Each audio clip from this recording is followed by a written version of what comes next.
Organized Crime Office, IOCO, says it is collaborating with sister state institutions to clamp down on trafficking gangs in the country. It follows the successful rescue of some 219 victims at Oyarifa Thursday dawn in a joint security swoop. There's more in the following report. Starved and in certain cases malnourished. That's a story of the over 219 rescued individuals, some inclusive minors and females as well, by a joint team of IOCO, military and the Criminal Investigation Department of the Ghana Police Service. A rescue operation which happened this dawn at Oyarifa saw to the rescue of these individuals, some of whom have been here for over a year. They were brought in with a promise of jobs here in Ghana, were subsequently forced to engage in cybercrime related activities. Whilst the screening was going on, the Nigerian High Commission visited us, and then he met with the victims and the suspects, and then he admonished them to cooperate with the office. At the moment, the screening is still going on, and then we are thinking that come what may, by tomorrow, we should be able to complete with the screening. Investigations, we understand, is currently ongoing, concurrently with the joint security operatives seeking to bring in similar of such gangs who are involved in trafficking of Nigerians, other African nationals along the West African sub-region. Going forward, the Economic and Organized Crime Office and that of the CID, we have mapped up strategies that the two of us, that is the CID and then IOCO, we should work more closely than before. Similar operations are taking place somewhere, but we are trying to unite or join these operations together for one purpose so that we can join resources, do a thorough investigations, and then share resources to reconnect the victims with their relatives. One of the trafficked victims would tell a harrowing tale of how they were deprived of sunlight and worked while being provided one meal a day. Some other guys have run away based on the condition and the situation of the office. Then we are more than 1 year. We are more than 20 in the office, but currently now we are 10. So, and we are not feeding well. Actually, we are eating once in a day. As this plate was given to us, we eat it by 8 o'clock, 8 p.m. at night. So we will not eat again till the next 8 p.m. I do not have any other solution and any other determination. It's just to hustle and pray to God for my own rescue. Like an opportunity like this is what I've been praying for since how many months, getting to 1 year now. Investigations, we understand, are continuing, and individuals believed to be behind this trafficking gang in the regions of 30, as and when investigations conclude, will be prosecuted and taken before the country's law courts. Mawina Egbeta, TV3 News, IOCO, Accra, Ghana. And now 42 suspects have been arrested in connection with drug peddling and prostitution in Ayamfuri in the Upper Densha West District of the Central Region. The move forms part of a special operation by the Central North Regional Police Command to clamp down on criminal activities. Among those arrested were 32 foreign female nationals aged between 22 and 32 and 10 Ghanaian males aged 20 and 31. The arrests were made at 2 separate brothels and ghettos where the suspects were allegedly engaged in illicit activities. At a media briefing, the Central North Regional Police Commander, DCOP Abraham Akwa, revealed that the operation targeted high-risk criminal zones within the area. April 2025, between the hours of 9 a.m. and 4 p.m., we conducted an intelligence-led swoop to some of the criminogenic areas in our area of responsibility, specifically at Ayamfuri. We went to 2 different ghettos and brought us where these arrested suspects were found in various acts, including what I've said, the prostitution and then drug peddling. Confiscated items included quantities of dried leaves suspected to be Indian hemp, concoctions believed to be laced with Indian hemp, condoms and cigarettes. During the initial interrogation, some suspects revealed that they were victims of human trafficking. Others stated that they were forced to work for years to repay their traffickers who demanded large sums as ransom before granting their freedom. Others stated they were forced to work for years to repay their traffickers who demanded large sums as ransom before granting them freedom. The 32 foreign female suspects are expected to be handed over to the Ghana Immigration Service for further investigation and appropriate action. DCOP Abraham Akwa reviewed the police command's commitment to fighting crime and ensuring public safety. Our community members have been complaining bitterly about some of the activities of these people. So we as a command decided to wage war against such criminal acts. And you also recall that the task force has been established to fight organized crime, including illegal mining and such acts, as you have already seen. So basically, it was an intelligence-led swoop that led to the arrest of these 42 suspects. According to the police, the 10 Ghanaian suspects will be screened and those found culpable will face prosecution. Well, let's know what you make of this very rescue and other stories that have aired so far. We are active on Facebook, TV3 Ghana. Engage us with your comments, opinions and reservations, and we'll surely read them and share them to the rest of the world. And now, Ghana's tourism revenue is projected to hit $1.6 billion by 2028, up from $1.47 billion in 2023. But can the Kwahu Paragliding Festival help accelerate that growth in 2025? My colleague Yvonne Ikwe explores the preparations and expectations for this year's high-flying event. What began as a simple homecoming tradition has grown into one of Ghana's biggest tourism draws. Now on its 20th year, the Kwahu Easter Paragliding Festival blends adventure, culture and commerce, attracting tourists and entrepreneurs alike.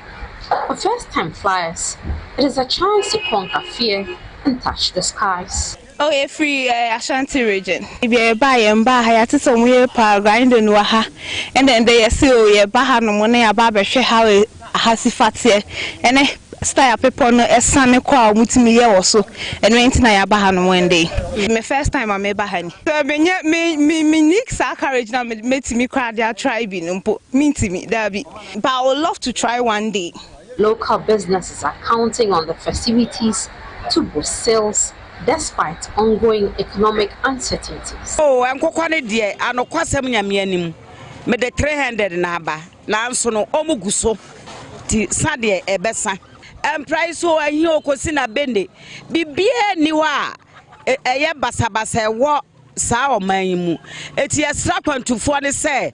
Obia obejina baby akasi bibi basabasa wahano. Enya no kre, mumra me ni istano, manenya fe, ahayo Kwahu. But infrastructure gaps remain a challenge. Local authorities are racing to fix potholed roads before the crowds arrive. Say Easter, about 2 years. Last year, this year, about papa. And I obome kwanzu na tuturu. Omo ye. Edino, omaye, ajazize onamzwa, trafficking ebisusu. For Kwahu's youth, the 4-day celebration isn't just about the fun. It's a lifeline. Many see it as a gateway to economic opportunity, keeping them away from social vices. The hospitality sector is expecting a spike in patronage. In 2024, the festival recorded 139 tandem flights and 24 solo flights. This year, 7 international pilots will take visitors on 1,350 Ghana cedis aerial adventure. The Ghana Tourism Authority is expecting hundreds of revelers into the park again to enjoy the Kwahu Festival. One thing is certain, Easter in Kwahu promises another unforgettable rush, both in the skies and on the ground, with a boom in tourism. Yvonne Ikwe, TV3, Odrianoma, Eastern Region. We'll bring you all the action in Kwahu in our subsequent bulletin, so keep watching TV3. And our residents within La are at their wet end as they continuously appeal to the government to allocate funds for the speedy completion of the La General Hospital project to meet their health needs. TV3's visit to the project site on Wednesday witnessed very little progress of work. A report by Sarah Apankro.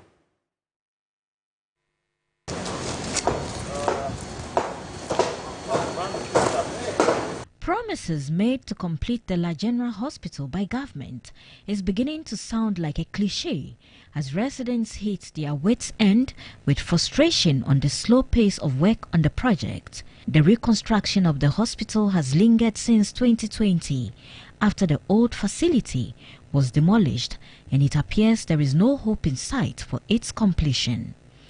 Construction work started in 2022.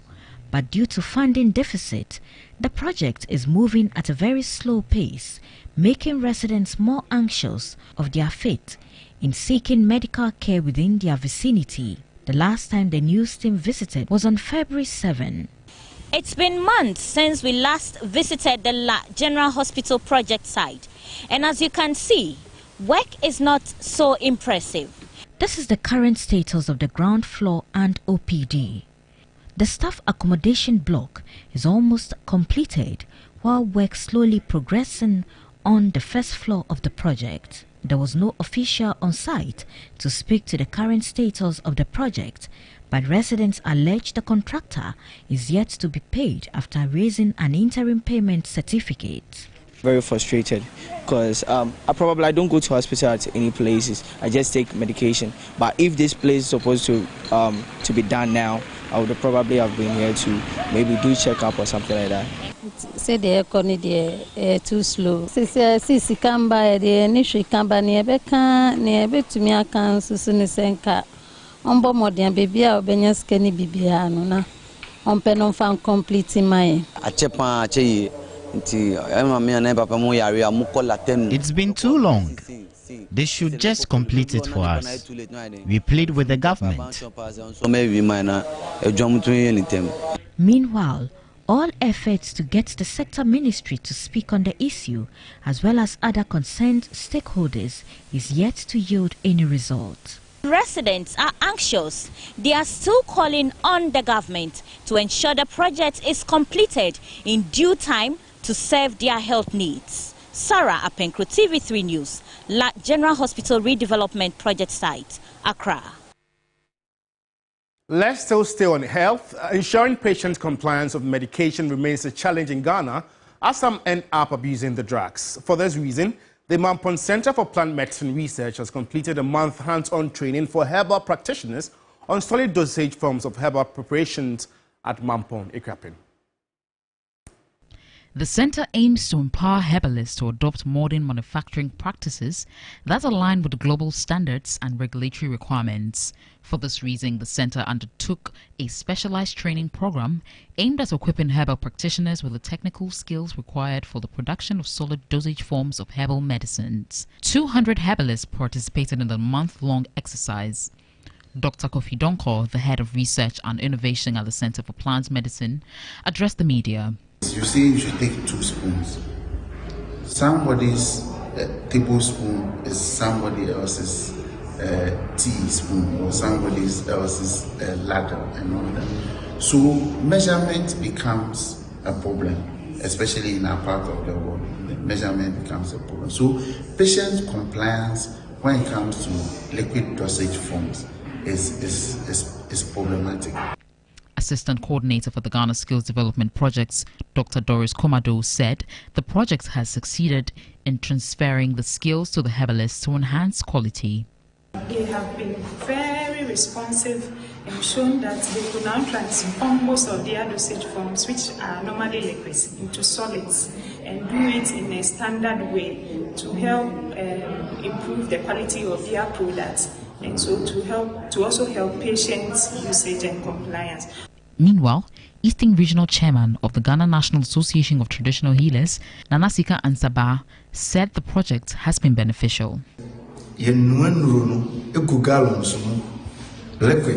Since last month till today, We have improved in the production of medicines for the aged who have body pains. Another improvement is that we know that these medicines can be made in tea bags and tablets instead of the liquid which are kept in gallons.